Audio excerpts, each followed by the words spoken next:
aad baa Cabdiraxmaan santahay adiga iyo asxaabta Dayax Films aad baan u salaamayaa dhamaantood runtii farxad bay tahay inaan channelka markii ugu horeysay ka soo muuqdo walow heesahaygu ay ku jiraan channelka laakiin anigoo hadlaya dadku wali imaysan arkin laakiin waan jeclaysanayaa caawa inaynu heestaasi qisadeeda aynu bal dib noo xasuusanno dadka runtii in badan oo ka midina aad bay weydiin jireen marka bal fursadaas waxaan uga faa'iideynayaa dadkii weydiin jiray iyo dad kale fara badan oo aniga fursadii helin ay weydiiyaan laakiin marun jeclaysanaya bal heestaas qisadeeda waxaan weynaheenu qorin oo aan qalinkii ahayn waxaan weynaheenu qorin oo aan qalinkii ahayn inaad qawada ma fiicne inaad qawada ma fiicne inkastoo dadku ay aragtiyo kala duwan hees ka qabaan laakiin macnaha saxda iyo xaqiiqadu say tahay runtii aniga og Cabdiraxmaanow sanadkii 2014 waa markii ugu horeysay heeskan qaaday laakiin qisadu way ka horeysay heestani waxay furaysaa xogta jacaylkii Yuusuf oo qaaday Khadra qisadaas oo ah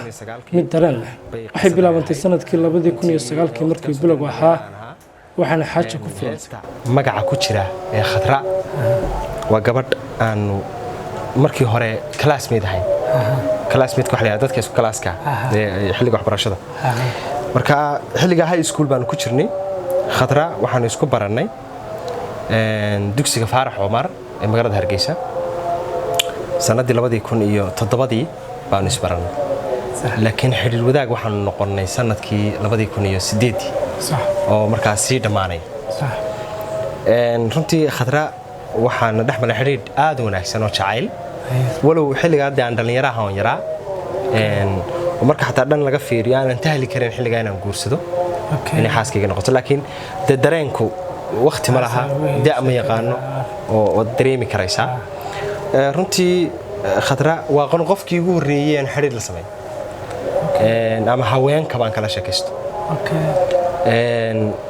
sida qiyaasayo iyadana waxaan malanayaa malaa qofkii ugu horeeyay baan ahaa inkastoo dumarku ragga ka yar xariifsan yihiin iyagu ay iska hawlo badan yihiin wax kala dabaraan laakiin sidaan qiyaasayo saasay ahayd Khadra waxaan xasuustaa xilliyada kamida in iskuulkii laga bedelay oo iskuulka la wareejiyay dabadeetana si aan iskuulka Khadra dhiganaysa dib ugu soo laabto inaan iskuulkii kala rabshad ka sameeyay wardaydii laayay oo maxaan ku raadayay maamulkii iskuulka isku dhacnay oo macallimiintii isku dhacnay oo hadduu macallin galaaska soo galaan waraaq intaan dhabarka ka dhufan jiray si uu iskuulka laga kaxay adigu fursadaan ku guuleystay dib baa lagu soo celiyay iskuulkii xiriirkii Khadra iyo saragtadayadii maalin laha ahay halkiiba dooga si bilaabantay maalinta Jimcaha marka laga reebo oo iskuulka la imanay muddaanu marka aniga iyo Khadra xiriir fiican lahayn oo jacayl runtii dhaxmaray marka inkastoo magaalada Hargeysa kala deganeen laba xaafadood aad u kala fog qiyaastii hadii la yiraahdo loo logeenaya duruufta koowaad ee Yuusuf iyo Khadra soo wajahday ayaa ah inaanay haysan telefoon iskala soo hadlaan balse haddana caqabadaasi waxay noqotay mid sii xoojisa xiisaha ku laran dareenka jacayl ay ka sameeyeen oo telefoonku yaraa oo fursad telefoon ma aan heli jirin sababta xilligan uu telefoon ma sideenba Khadra telefoon ma sideen way yaray dadka inta waaweyn ee shirkadaha u shaqeeyay dawladda u shaqeeyay waxa telefoonka wato iyaga laftigooda telefoon smart iyo fiican ma sideen telefoon dankaada leeyahay dadka wadan jireen marka waxa dhici jirtay landline baa laakiin guriga ku jiri jiray inaan landline ka wada hadalno mararka qaarkii shirkadda Telesom oo centerka magaalada Hargeysa ku taala qolaal yar bay lahayn jirto la galo markaan suuqa joogo lacag aan u baadina kala hadlo qolaalka qol number 9 la yaadan mar walba gali jiray oo qolka number 9 wuxuu meel yaro fiican oo la fadhiisto kuwa kalena istaag bay ahay kana fursad waxaan ugu raadin jiray inaan yara fadhiisto halka qolka number 9 hadii la xataa qof baa ku jira oo sugu jiro 9 sii daabaan u jireen ninkaysa la yiraahdo aad baan caan si fiican baan isku baranay number 9 markuu yarko inaan soo galiyay shirkadda booliska number 9 waa lagu jiraa iskeersu تتنا لبرسجال كاس عاد بان رنتي سجن وحشتا أنا عبد الرحمن قصة واحد رنتي عاد عجيبوا ورنتي وقتي دي عن صون ولا يعني الله يجي كل الدوانا مرحلة دي عن صون مري رنتي كوا ذو حسوس تبدأ بيجوترتها هل كان مركان مريو waxa dhacay waqtiyada kamida in anagoo taa khatar xiriirkii meel oo daanina caadeen maray oo deetana marka hadda jacaylkana waan ku cusbaayo wax yar oo wada waxaan iska noqday waa xabuub oo wax yar oo iska bahalkan yaada xabxabka xamar qaran looga yaqaanay adigu qaran iska noqday oo heer aan gaaray in markaan iskuulka soo baxo iyana iskuulka ka baxdo inaanu isa sugno intaan labada guri kala gaarayno oo aan cuntada landline iska soo wacno yuusuf caqabad waxay haddana ka qabsatay landline-kii guriga yaalay ay khadra ka wada hadlayeen waxaana taas sabab u ah wiil isaga abti u ahaa oo xiriirkii cabsi ku soo kordhiyey intuu xariga iyo xaraarada iyo waxa soo qaato qolkiisa la geli jiray jaamacadna u dhigan jiray markaan waan ka soo hormari jiray waan jiidan jiray line-ka deetana waniga xoog weyn hadda iniga weyn buu ahaa cabsi badan baa markaa igu jirto waxaan oran jiray meel la ku leexleexan si ay indoo wada hadalno ilaa aniga mushkilad baa gurigii fadhiday madfac baa gurigii jooga moogtaa hore uu si carar gurigii tag deetana markiiba line-ka dul fadhiiso xataa qof kale iyaga qaban fursadaha aan xasuusto markaan imka teknolojiyadda arko iyo xilligaa xiriirka teknolojiyadda iyo siduu cajiibka u ahaa cabdiraxmaan horta xilligaas wanaagsanaa sababtay xiise badan baa ku jiray qofkii imika wuu kula joogaaba 24/7 qofku wuu kula joogaa laakiin xilligaa waxaa la ilaalinayay minidka haddii maxaan ku qofku 10 daqiiqo dib u dhaco ceeb bay qofka ku hay kala kac islaantii baa laga yaabaa in hooyadii baa telefoon ka qabanaysa mid kale walaasheedu ka weyn baa hadii doonto telefoon ka qabanaysa ka waxa lama ogolo intee xilli baa la ballamaya talabaad dhanka ballamaha oo kale markaanu ballanno aan yakhdiri dadku markaa dhallinyarnimadii sees baa lagu sheekaysan jiray halkan xamarna dad badan Soomaaliyeed baa daawanaya aasaas baa looga yaqaanaa seeska yani gurigu marka la yar aasaaso oo adigu yaraan mitir barki uu dhisan yahay ama adigu half mitir uu dhisan yahay baa wax la yiraahdaa xaggeena sees xaggeena wax la yiraahdaa aasaas marka aasaas la sugo ma jiro qaabkee la sugo manaya tusaalahan galabto kala la ballamaya laan baa lagu ballamaya waxa lagu ballamaya saacada ileen ma jirto waan taaganahay soo baxday iyo kuma igu gordiisayo luuqaasan ka soo laabaya waxaas ma jirto qofku wuxuu koonaya 7 fiidnimo hal saac habeenimo meel heblaayo waa taaganay 2 daqiiqo hatta adiga soo hormarto isii rasu 2 daqiiqadan ka soo hormarno ku sii rasugaya dabadeetna qofkii ballanta bilaalinaya khadra iyo yuusuf caawa waxay ku ballansan yihiin goobta ay ku kulmi jireen laakiin dhibkii ugu weynaa ayaa qabsaday yuusuf wuu cararayaa waddada dhexdeeda lugihiisa boodh baa caddeeyey wuu xiiqsan yahay sababtuna waxay tahay habeenada ka mid ah anigii iyo khadraan ballansanayn baa waxa dhacday in basaskii magaalada Hargeysa mudaharaad sameeyeen intii dawladda cashuurta ku korisay meesha ay khadri degan tahay aan ugu tagay maadaama iyadu day gabar tahay anaa aaday mar walba nawayga dheerta marka meeshii posteejada ay ka bixi jireen basasku xaafadooda baan soo istaagay misanag hal bas ma taagna dadkii meesha maraya wadii wax ku waxa bas ku dhaco waxa mudaharaad ku jira basaska oo maxaa dhacay mashidaalka lagu kordhiyay mise cashuurtan tax roadka wadooyinka waxba lagu kordhiyay ad wax bay ka xanaaqeen xilli xun bay xanaaqaan meel debiro kale iska xanaaqi lahayn daana hawsheedan iska sii wada laamo haba xanaaqaan debiri maxay ka galeen ilaa toddobaadkii hal habeen baa la kulmaya sababtay inantii fursadahan dhalinyaradu hadda haysato dadkaas xilliga ma haysan waxa laga yaabaa inantu inay habeenkaas farsamo ku soo baxdo oo waliba habeenkaas soo bixitaankiisa 7 maalmood isla qorsheynaysan talada xataa qayb laga soo weydiinaya qaabkan guriga soo bixi lahayd halkaan see wax dhacdaa ma fahanti talaygu cadaatay waxaan xustaa habeenkaas socodkayga inaan qaar orod inuu qayb kamid ah ay orod ahayd laana time ilaaliska iyo waqtiga marka runtii Cabdiraxmaan qisaas cajiib yahay haddii wax su'aal kugu jiraan intaan halkii qaybta xasaasiga hadda u galaya inta haddaan kaaga soo sheegay wax su'aal haddii ku jiraan ma way uga socotay ku wada okay marka waxa dhacday Cabdiraxmaan habeenkaas waxaan daahay muddo 20 daqiiqo agahayga boorka saaran diiftayga muuqata ninkaygii soo shukaansiga tagay maba hiba dadana inantii inta yaabtay ku tirooniyo ma dagaal baad ka qaybgashay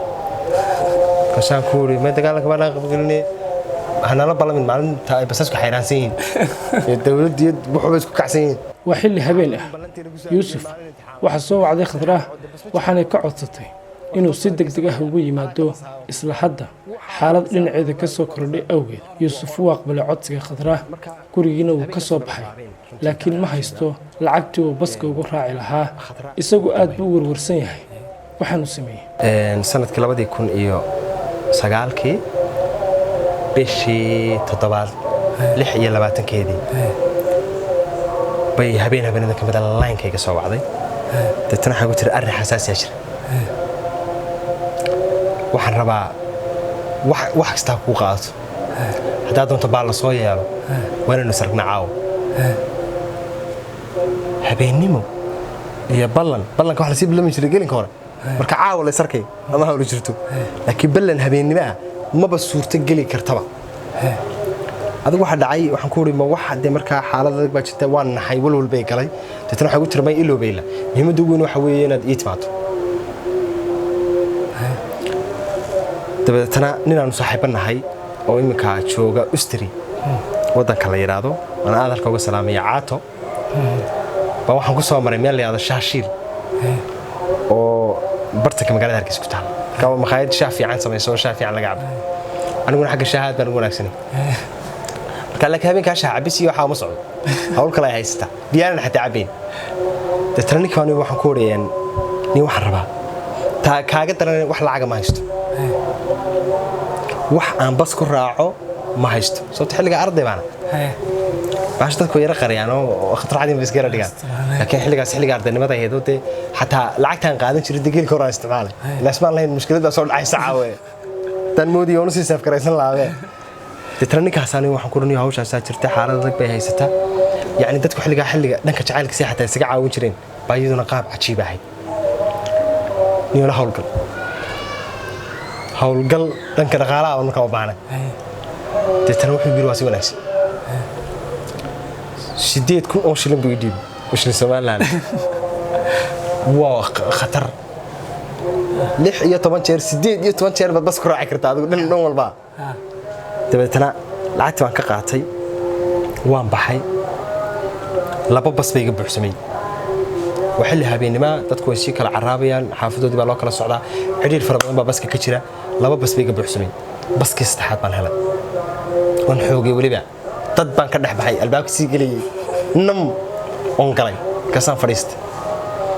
meeshii baan tagay halkii baan ugu yimid khatri markaa waxa ay sheegtay habeenka marxalad aad u adag oo markaa in la siiyay markaa waxaan moodinay weer kaftamayso xilliyadaasna waqtigan dhalinyaradadan baash bilaabeynay waxa jiray habluhu in ninka jacaylkiisa iyo halka uu ka joogo iyo waxaan imika baraankiga la yiraahdo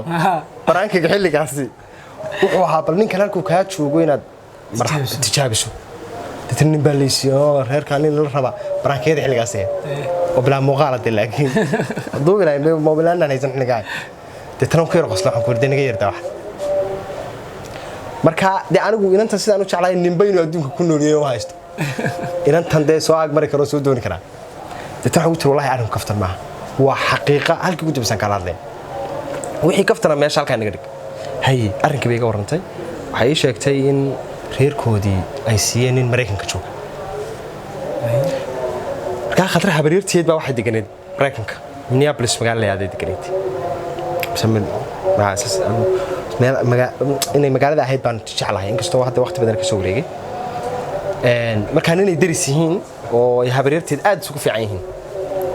baa wuxuu jeclaystay inuu wadankii dib ugu soo noqdo oo bal gabadh wadankii joogta oo aan qurbahan dhulka joogin inuu guursado dadna islaantii markaa waxay la yar jeclaysatay khadra duco iyo habar kala dooro ayaa waalidkeedu u soo bandhigay ninkii la siiyeyna safar Hargeysa ah ayuu u soo xarka xidhay si uu khadra u arooso balse khadri caawa go'aanka Yuusuf ay gacanta u gelisay isaga ayaanay ka sugaysaa xalka arrintan Yuusufna wuxuu sameeyay cadaadiskii faamilku dib u saaran dadna waxa la yiri waa hawsha badantayba sooriyada waa la kala qaatay oo dad hawsha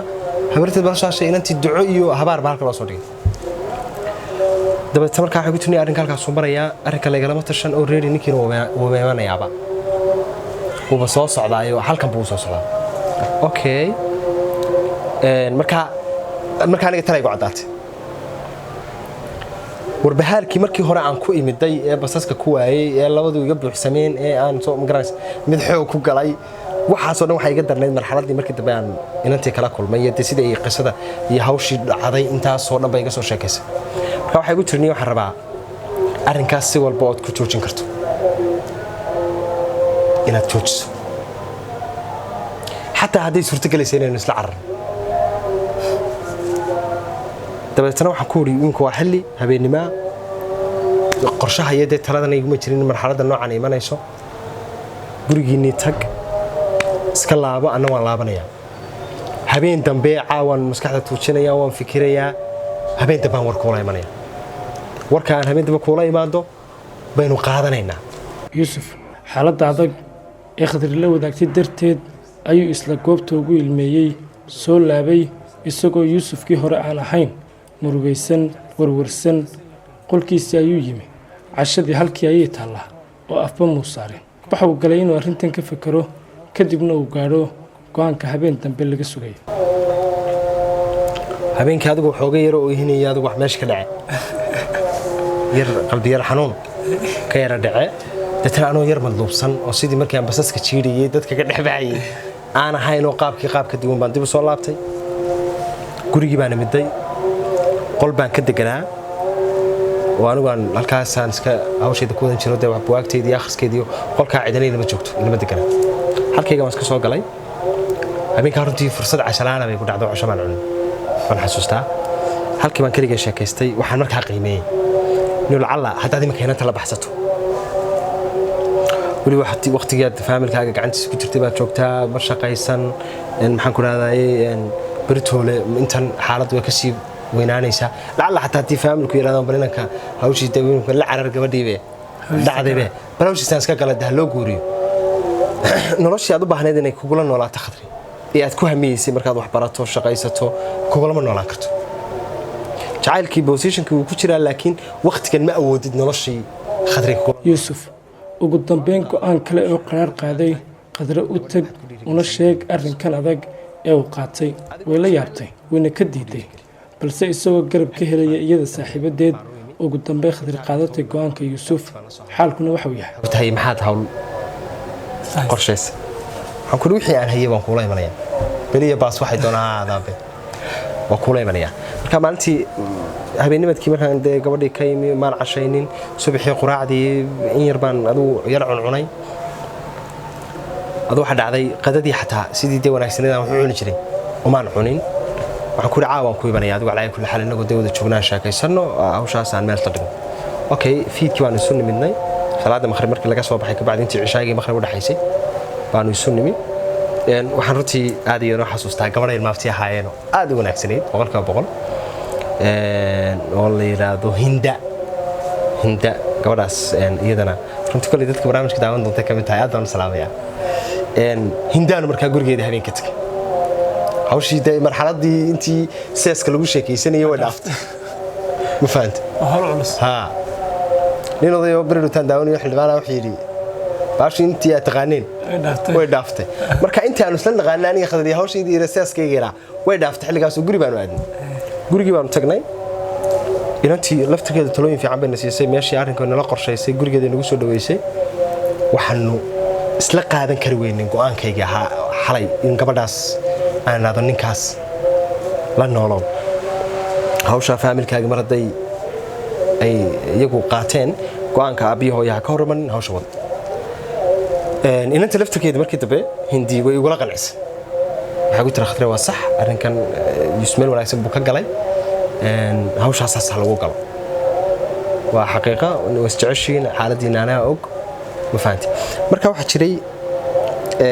habeenkaas halkudhig aad u wanaagsanaayo aan khadra ku idhi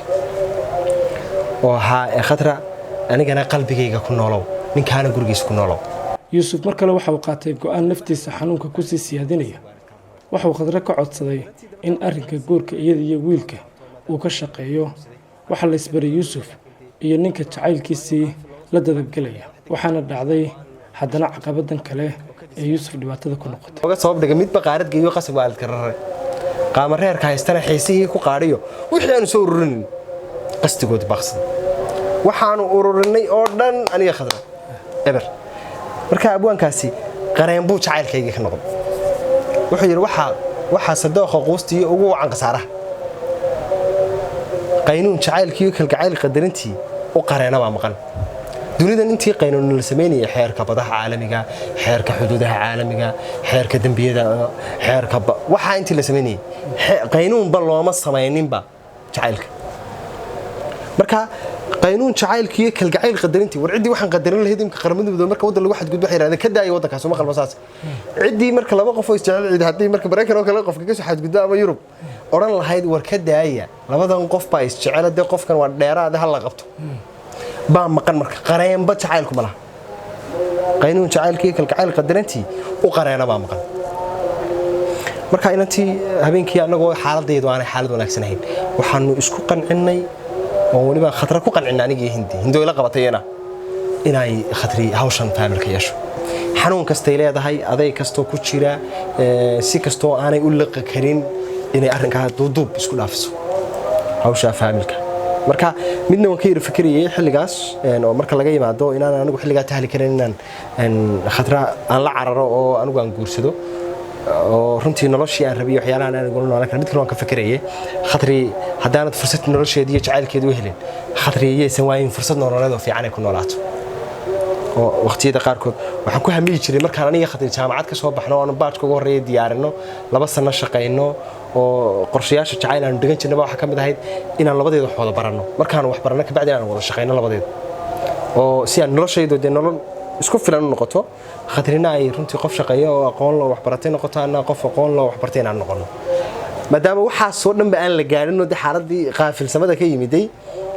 ninka odaga de horta iyaan qaafil oran imika way wada nooliyeen waa xaajiyadiisi ninka odaga dibadda ka yimiday maadaama uu dusha ka yimiday in khatrina nolol wanaagsan ku noolaato anigu fursad jacayl baan hayay laakiin fursad dhaqaale xilliga maan haynin ninkan odagayna fursad dhaqaale oo haya laakiin kuma xisaabtami karin xataa war jacaylkan adigu khatar doonaysa inaad siiso iyo farxadan iyo waxyaalahan aad ku fikirayso isagu ma siin doona de xilli laga fikiriyay maysan hayn oo de aqoon ma lahayn qofkii adigu sidii baan habeenka hawshii iskula afkaranay u yimid ninka odaga Mareykan buu ka yimi halkii adigu familka la isbaray hawshoodii iyo nidaamkoodii iyo meherkoodii marka khatraan waxaan ka codsaday inaan ka shaqeeyo hawshoodii yani marka aan ka fikiraya haddaan anigu khatar gooyo waraado door reerida gabadha nin beesho hawsheedaas ka woosto adiguna joodargaaga yara waxa yara ku dulboodbood waxaan siriyay wax laga yaabaa inaanay fursad farxad ay ninka kula qaadato aan helin ka khataraan u sheegay habeenada kamid waxa ku ibar ninka ku guursanay laba qof oo classmate ah walaala oo waqti badan is yaqaanay oo asxaabtaada inaan waliba dad kuugu dhow kamid ahay qaab noocaas ah qadri way bartay habeenkii ugu horeysay oo ninkaas wuxuu noqday qofkii ugu horeeyay hotel ku kulan hotel dalxiis la yaabaa halkiis ku yaal baan ku kulan halkaas habeenkii ku wada cashaynay habeenka waxyaalo badan baan sameeyay runtii laakiin aanan runtii daacadnimo iyo runtoona aan sameeyay sheekooyin badan baan ka sheekeeyay farxad badan baan abuuray jawi si aanay xaaladdu labadii hadaan midkayba dhinac u fakirno xaajigan oo dhex dhimanaya ama annagu aanu si fiirno saagaagna doonana balad qalada in haystaydu ka yaagay waxa ay dhex fadhiya aanu isnaano marka si aan arrinku boring loo dareemin sheekooyin badan baan ka sheekeeyo qosol badan ninkii odaga ahaa saaxiibkay marka aad baan isku dhawaan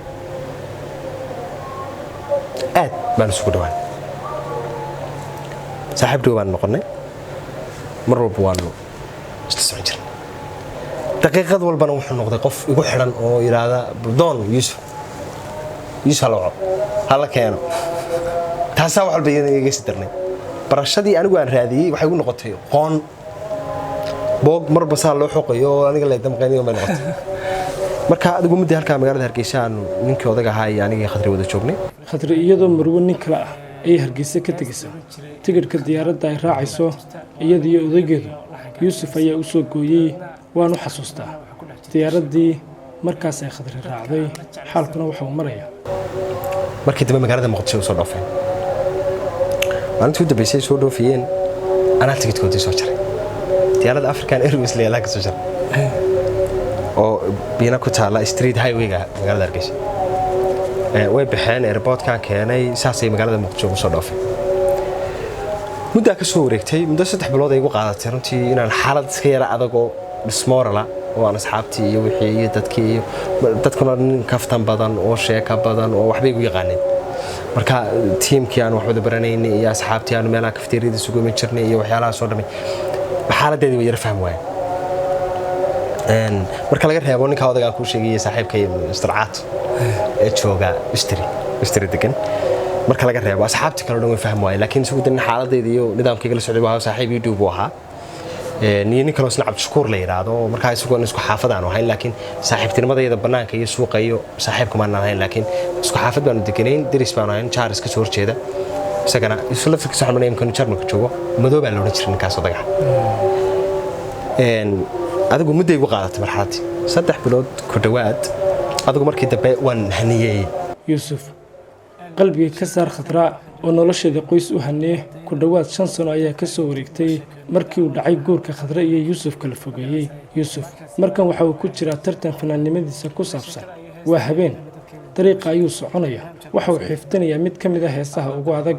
oo tartanka ku soo wajahan uu kaga qayb galay waxa soo wacday muddo kadib khadra iyadoo ka codsatay inay hadda nolol wada dhistaan niyadeedii baan ka saaray waxaan jeclaystay in farxadii iyo nidaamkii aan waqtiga ka soo shaqeynay iyo hawshii inaanay khadra markaa nusqaam ku noqon haddaan dee qalbiga ku hayo xaaladeedu dhan waa burburaysa adigu iska iloobay hawshii iska socotay muddo 2014 oo muddo dheer ka soo wareegtay runtii baa anigoo maray iskuul yaado Maxamuud Axmed Cali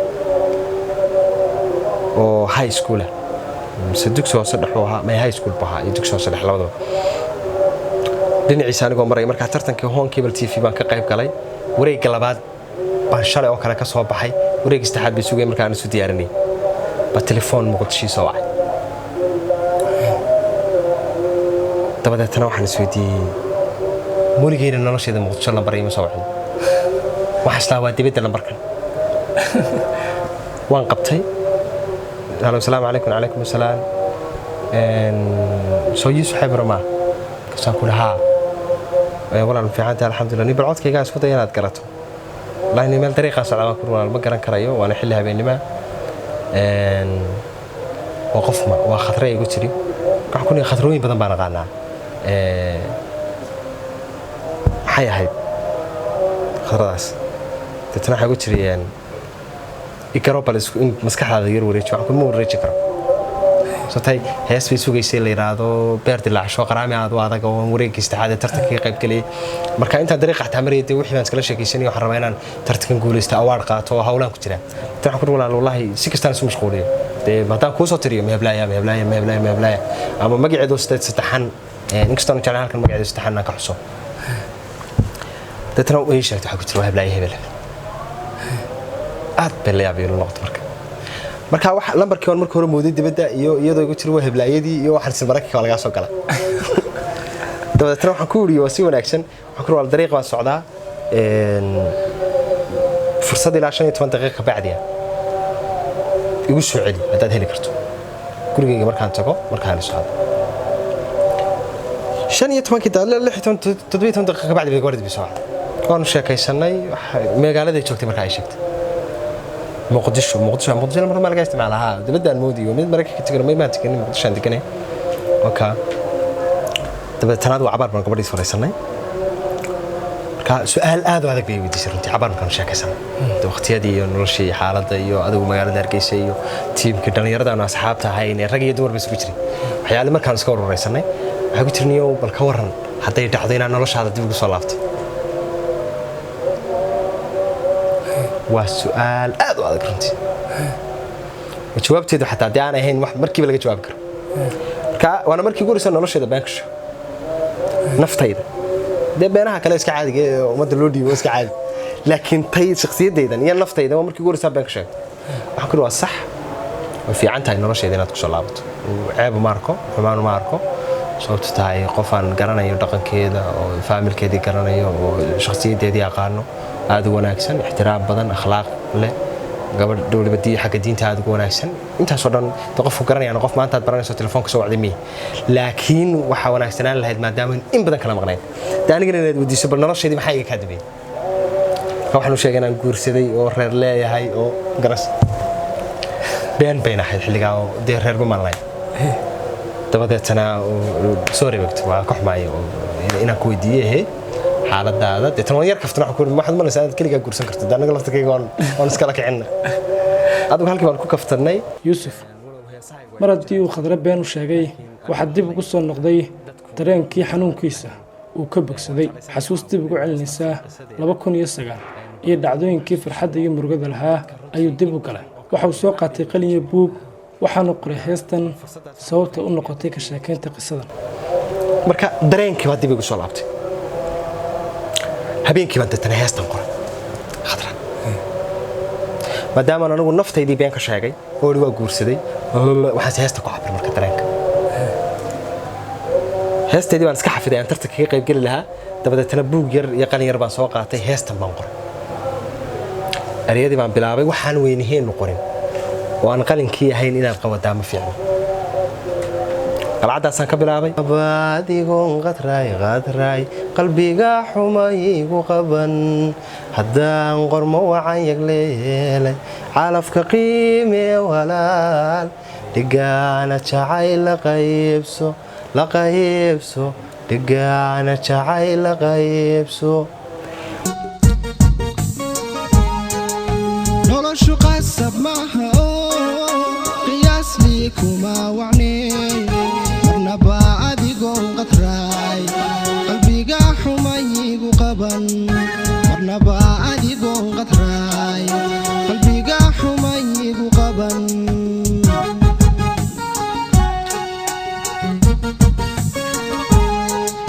noloshu qasab maaha oo qiyaas lii kuma wacneen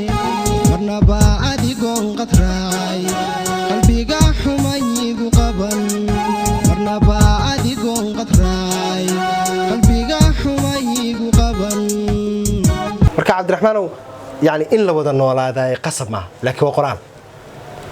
oo waxaan doonay Ilaahay kugu talagalin qofka la noolaanayso lama noolaan karto si kasta u jeclo si kasta u doon si kasta u raadi hadaanay qadartaasi aanay xagga Rabbi ka imanin oo halkan wax laga soo qoray meelahan wax laga ma qoro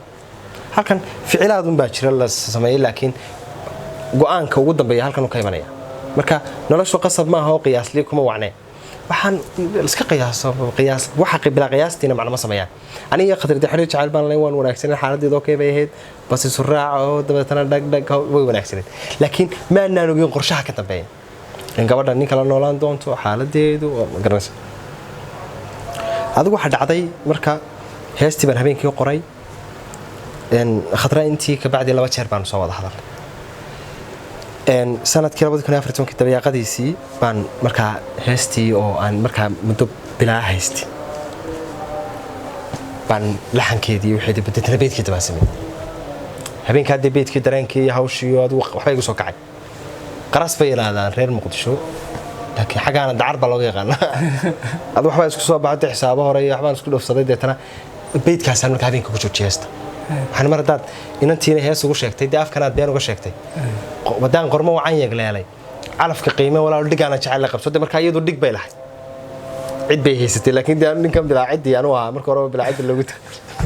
baandi anigu waa marka dhigaana jacayl la qaybso marka dadka inta badan heesta marka qaadi waxa moodaan in ninkaagana jacayl la qaybso ninkaaga jacayl la qaybso dad badan bay weydiiya ilaa hadda oo muddo dhowr sano hadda ka soo wareegtay heesta laftirkeeda bay dadku ku yiraahdaan ma ninkaaga dadna eragan dhigaagan dadka aad iyo aad u fahansin waay runtii fursad bay tahay inaan sidan u sharaxo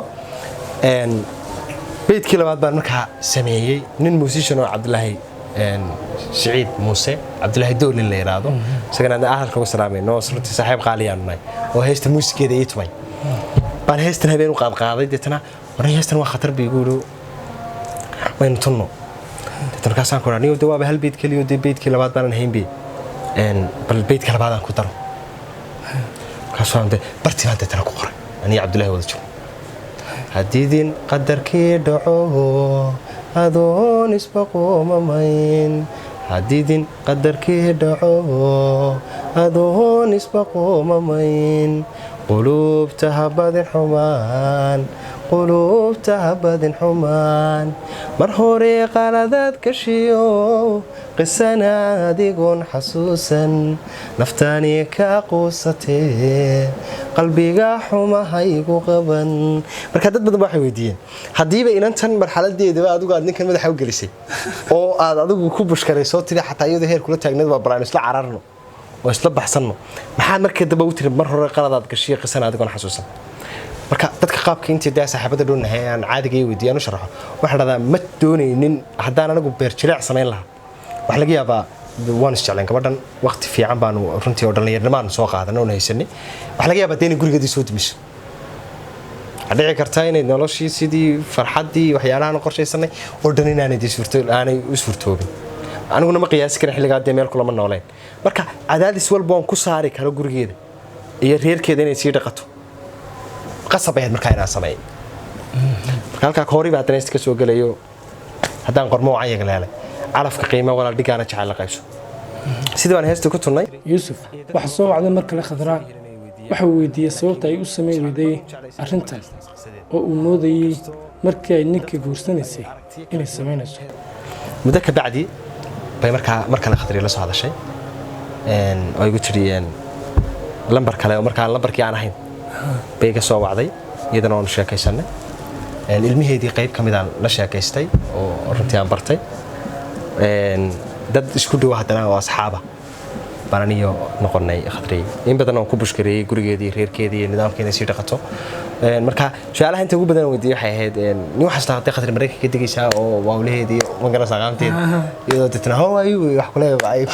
kula saadanta wali Soomaaliya joogtaa magaalada Hargeysa magaalo ku dhow baad joogtaa dadna maysan ahayn khadri dadka dibadda jecel iyada ka codsatay odageedii inaanay dibadda teginin iyadoo laakiin isagu wadanka kolba yimaado haddana sii dhoofo soo dhoofo hawshiisa ay saa ku socoto marka runtii aad baan ugu farxay in noqoneed waan ku dhiirigeliyay inaanay qorbahooda ilmihii baa laga qaatay waa laga dafay oo deetana ciyaalkii raba lagala wareegay wadiga arkay deemka waxa dunida ka dhacaya marka aad baan ugu dhiirigeliyay waxaan ku yiri wallahi aad bay u fiican tahay inaad go'aan ka qaato waliba adigoo gabadh dhalinyaranimo lagu guursaday oo da'yar oo xilligaa dadkuna qurbaha aad u xiisan jireen xilligaas aniga qudheeda dadkii dhoofka jeclaabaan inkastoo markii dambe aan iska yarnacay yuusuf markan isaga ayaa muqdisho yimi markii uu garow marayna khadri way la soo hadashay balse nasiib darro yuusuf markii uu muqdisho soo gaadhay khadri way ka guurtay magaalada waxaanay u guurtay magaalo iyo waddan kale markii saddexaad ee dambe aanu khadra soo wada hadlana waxay ahayd baan u malinayaa 2016 xillidan muqdisho iman doonay baan habeeyana maalin ka mid xilli galaba ila soo hadashay anigu magaalada Garowe joogo bay galab ila soo hadashay halkaas aanu galabtaan aad salaanay xaaladeeda iyo bal xaaladeeda aan iska wareysanay laakiin nasiib darro xamar markaan imiday khadri magaalada muqdisho ka guurtay lista aragti aanu is aragno waxa soo kaay dambeysay Hargeysa ilaa hadda dib isma naaray inkastoo anigu laga yaabay in 100,000 oo jeer ay aragtay oo dawanigan meelahan YouTube-da iyo TV-da meelahan wanaga dhaxarara laakiin aragti aan labadeedu is aragno waxa soo kaay dambeysay xilliga muqdisho aan imiday dabadeetana markaan muqdisho maalmo joogay oo ay muuqaalay waxaan Facebook soo dhigaartay soo wacday kan Nairobi magaalada aad u sii kurtay dadana markaas ku magaalada markaan imiday adiguna halka u sii kurto waa baasho xagga saas ma soconaysa dadana adigu halkaas aan waqtiga ku sheekaysanay intii hadaan muqdisho joogay muqdisho kuma soo laabanay runtii qisadaasina waxay ahayd Cabdiraxmaan oo qisar runtii aad runtii xiisaheeda lahayd xanuunkeedana lahayd xiise iyo xanuun baa la qisada muddo 5 sano iyo saa'id ka hor yuusuf waan doonaynay inaan qisadaas duubno nooma suurtagelin mar kale ayaan fursad iskugu helay inaan muqdisho aan ku kulanno gurigiisa ayaan booqday waana uga mahad celiyay ka qaybgalka barnaamijka qisa iyo qeyro kusoo marti qaaday oo ku maadsantahay inta qisada sheekadeeda in aniga laftarkayga dad fara badan baa ay maaragtay qisada weydiiyay aniguna waan ogaa qisada inay aad iyo aad in badan xataa xilliga Hargeysa xasta Cabdiraxmaan dhowr jeer ugu tiraa heesta qisadan ka duubo intaas ilaa inta soo daba soconay ka war waa 2014 ilaa imika 2022 aad iyo aad ilaa inta ka daba socdo waxaan mar aan barnaamijka qisada aan duubo waliga qisooyinkii baraayay waxaan iska jeclaa aad iyo aad marka وما صدق يوسف حيبر أو بعد كل يكون نميو ما شاء الله ما هذا أطول فرح سنة إن مركله مقدشين إنه كل الليل إنه والبا جوري جان هتنا قصة كتب نو هنا وحالات كله جوري وحالات كله هديات هذا ما صنت هاي أصحابك كل عرب برامج قصة يقرن سلام بانو سلام يا دمان تود ورنتي دad badan baan halkan ka daawada horta qasiyo qeyro gabadh baan aad u jeclaa qisadeeda inantii inta badanna barnaamijku soo noqnoqotay inantii laga tahriibay inantaas qisadeedu qisa fadhiday ahayd waa ka fadhiday taas runtii qisa fadhiday bay ahayd inantaa aad baan u salaamaya inkastoo magaceeda hadda xasuusan laakiin qisa fadhiday ahayd anaguna aad baan u salaamayna kale waxaa jira qisooyin fara badan oo dareen reebiyo oo meesha ku kaydsan aad iyo waxaan jeclahay inay qisooyinkaagana ka noqoto kuwa xagga top 10 aad iyo gala inkastoo galaysa insha Allah war waan salaamayna saaxiibay